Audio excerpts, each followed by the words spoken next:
Have you ever read a book that just completely gets under your skin? Well, today we are diving deep into Kholopane's 2026 speculative fiction novel, Ward 6B, Project Cleanse. It's this incredibly dark, atmospheric thriller that just masterfully mashes up sci-fi horror with some deeply profound historical trauma. We're going to break down the book's highly cinematic themes, its really terrifying narrative pipeline, and crucially, where the actual inspiration comes from. Because what the author does here is take the very real, historical anxieties of apartheid South Africa, the institutional violence, the forced disappearances, and translates them into this chilling, fictionalized medical conspiracy. It is absolutely wild, so let's get into it. So here's our quick roadmap. We're going to cover 5 main areas: Welcome to Ward 6B, the machinery of erasure, ancestral memory as resistance, echoes of apartheid history, and we'll wrap it all up with what the archive destroys. All right, part 1. Welcome to Ward 6B. Right from page 1, the author just sets this intensely atmospheric tone. I mean, you are literally dropped into this restricted, completely undocumented sub-basement of a massive hospital. It's described as this concrete gullet that reeks of bleach and decay, and it hits you with this incredible core thesis. The body remembers what the archive destroys. Think about that for a second. It's asking this profound question. When a bureaucratic system systematically erases people, literally scrubs them from the official records, where does the truth go? Well, the novel argues it doesn't just vanish, it's stitched into the very bones and blood of the survivors. And what exactly is that truth in the context of the story? It's Project Cleanse. The whole premise is this horrific, sci-fi-infused conspiracy. We're talking about a covert, state and private-funded medical experiment operating completely off the grid underground. It's orchestrated by the shadowy organization called EurGenetech, working alongside these extreme right-wing groups, and their goal is to literally harvest organs and neural tissue. And the scariest part? It's all completely masked by crisp white coats and dense medical jargon.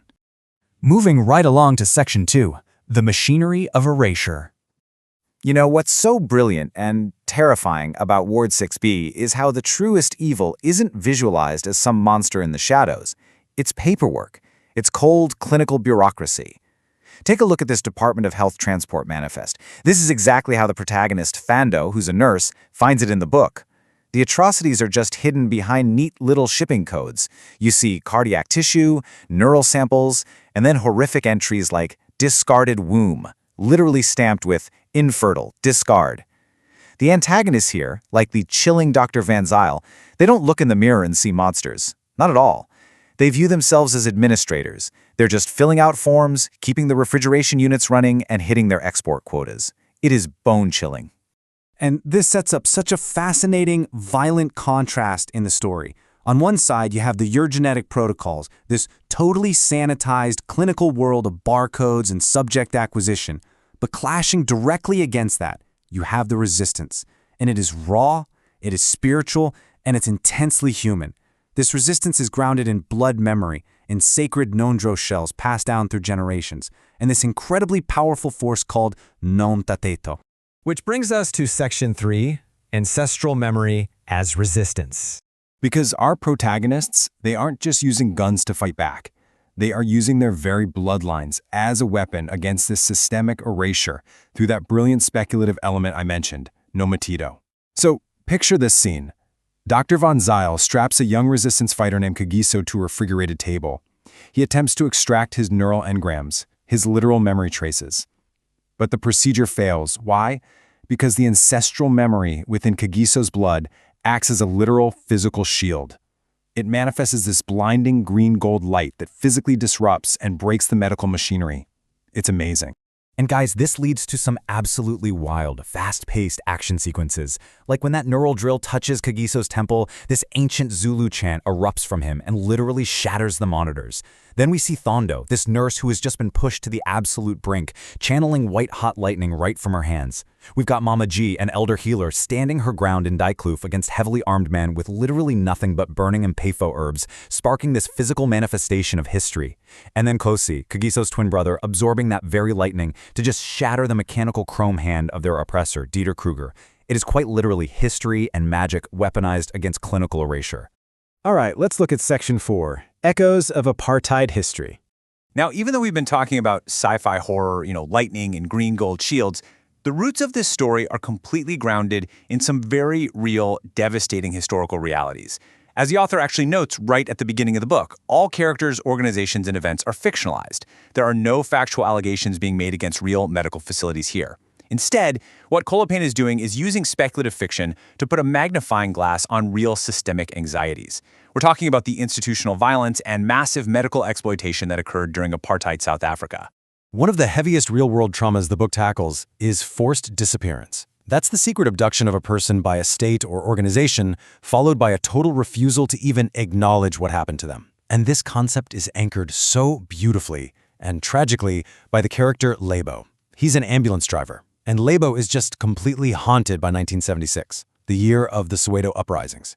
He remembers driving this unmarked white van, transporting bodies of youths, and basically having to look the other way just to survive. So the horror of the novel isn't really the sci-fi experiments, right? It's the very real horror of real people vanishing into the back of a white van in the rain, and their fates just unacknowledged.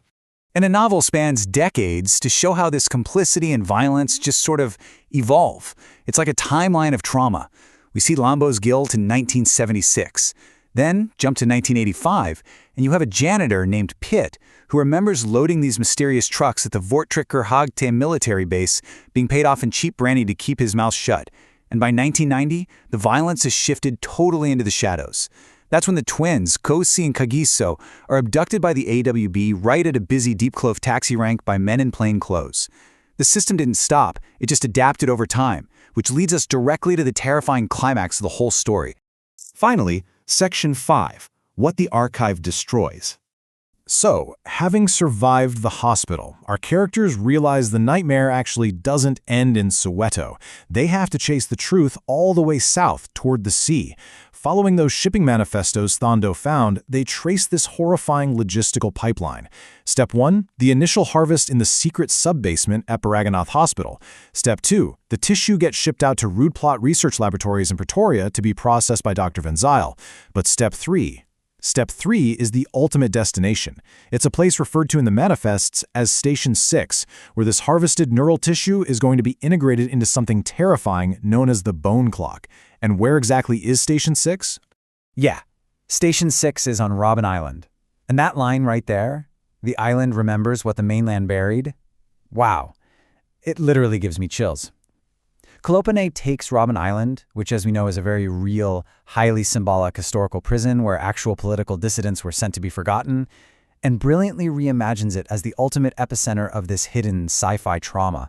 It is where the pipeline of erasure finally, dreadfully, terminates. Which leaves us with this massive, provocative question. If systems are built on forgetting, what actually happens when the archive is finally opened?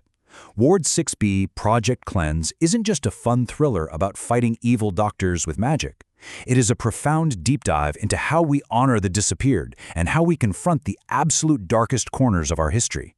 By the end of it all, Thondo, Lebo, and Kosi aren't just trying to save a life. They are trying to physically break open an archive that was designed to stay buried forever. Thank you so much for joining me on this deep dive into the dark, and I really hope this leaves you with plenty to think about.